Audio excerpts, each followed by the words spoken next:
Oke, assalamualaikum warahmatullahi wabarakatuh. Pada video kali ini pembahasan kita tentang konfigurasi elektron ya. Dimana pada video sebelumnya konfigurasi elektron yang kita bahas adalah berdasarkan kulit elektron ya. Nah, untuk yang pertemuan kali ini kita lihat bagaimana penulisan konfigurasi elektron berdasarkan aturan Aufbau ya, atau berdasarkan Aufbau ya.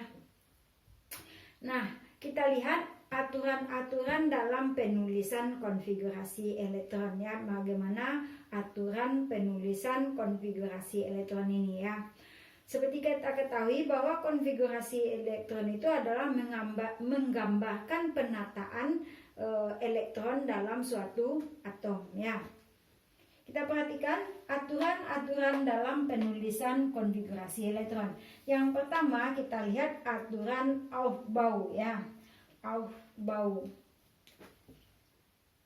yaitu pengisian orbital dimulai dari tingkat energi terendah ke tingkat energi yang lebih tinggi ya. Itu yang dimaksud dengan aturan Aufbau ya. Sekarang kita lihat mana yang memiliki orbital mana yang memiliki tingkat energi terendah dan tingkat energi tertinggi tersebut. Maka untuk memudahkan Ananda bisa buat urutan angka seperti ini ya. 1, 2, 3, 4, 5, 6, 7. Oke. Nah, kemudian selanjutnya untuk sukulit S yang tadi ya, kemudian 2, 3, 4, 5, 6, 7 secara berurutan ya. Kemudian ini untuk subkulit P ya. Seterusnya untuk subkulit D ya, 3, 4, 5, 6. Kemudian 4, 5. Jadi bisa Nanda buat dengan cara menuliskan angka seperti ini agar memudahkan kita untuk membuat tingkat-tingkat energi ini ya. Kita lihat arah panahnya. Maka ini yang dimaksud adalah 1S. Oke. Kemudian lihat arah panahnya berarti 2S ya. 2S. Kemudian setelah 2S 2P berarti ya, 2P. Kemudian 3S, setelah itu berarti 3P ya. Kemudian 4S. S ya. Setelah itu 3D. Oke, kemudian 4P ya. 4P. Oke, kemudian 5S dan setelah itu 4D. 4D. Kemudian 5P ya, setelah itu 6S, selanjutnya 4F. 4F berarti setelah itu 5D ya, kemudian 6P, setelah itu 7S, kemudian 5F, 6D dan 7P. Nah, jadi ini untuk memudahkan kita menuliskan tingkatan-tingkatan energi di dalam pengisian orbital ya. Kemudian aturan yang kedua, yaitu yang disebut dengan kaidah Hahn. Bagaimana kaidah Hahn ini? Yaitu pada pengisian orbital elektron akan menempati orbital secara sendiri-sendiri, baru kemudian berpasangan ya. Jadi dalam pengisian elektronnya itu menempati orbital secara tidak berpasangan, kemudian dia setelah itu baru membentuk suatu pasangan ya. Kemudian larangan Pauli, dalam sebuah atom tidak boleh ada satu elektron yang mempunyai keempat bilangan kuantum yang sama. Nah, kita lihat contoh soal konfigurasi ini ya. Misalnya N, nitrogen nomor atomnya 7 ya. Maka kita bisa tuliskan konfigurasi elektronnya. 1s2 kita mulai dari tingkat energi terendah yaitu 1s.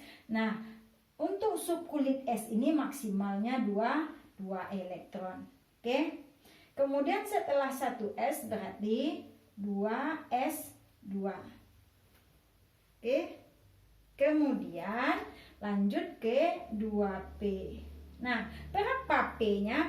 P sebenarnya maksimalnya adalah 6 elektron ya. Maksimal orbital P itu atau subkulit P itu adalah 6 elektron. Tetapi karena nomor atom nitrogen hanya 7, maka sisanya tentu 3 ya. Nah, maka kita tuliskan 3 di sini. 1s2, 2s2, 2p, 2p3. Oke? Nah, maka setelah itu bisa kita lihat kaidahan ini. Di mana pemakaian kaidahan ini? Pada pengisian orbital, elektron akan menempati orbital secara sendiri-sendiri. Nah, yang dimaksud dalam hal ini adalah seperti ini ya. Misalnya 2p3 ini ya, 2p3. Nah, kalau P itu memiliki, subkulit P itu memiliki 3 ruangan ya, atau 3 kotak. Nah, subkulit P memiliki 3 orbital. Maka kita dalam pengisian orbitalnya ini, elektron akan menempati orbital secara sendiri-sendiri. Nah, seperti ini ya. Ini bentuk yang lebih stabil ya, lebih stabil. Oke. Nah, bukan seperti ini ya, bukan seperti ini.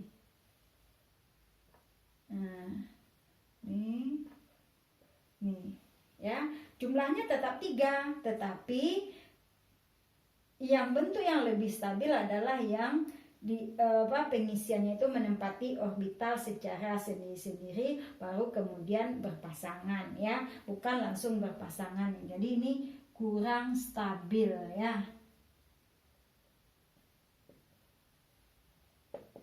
Oke.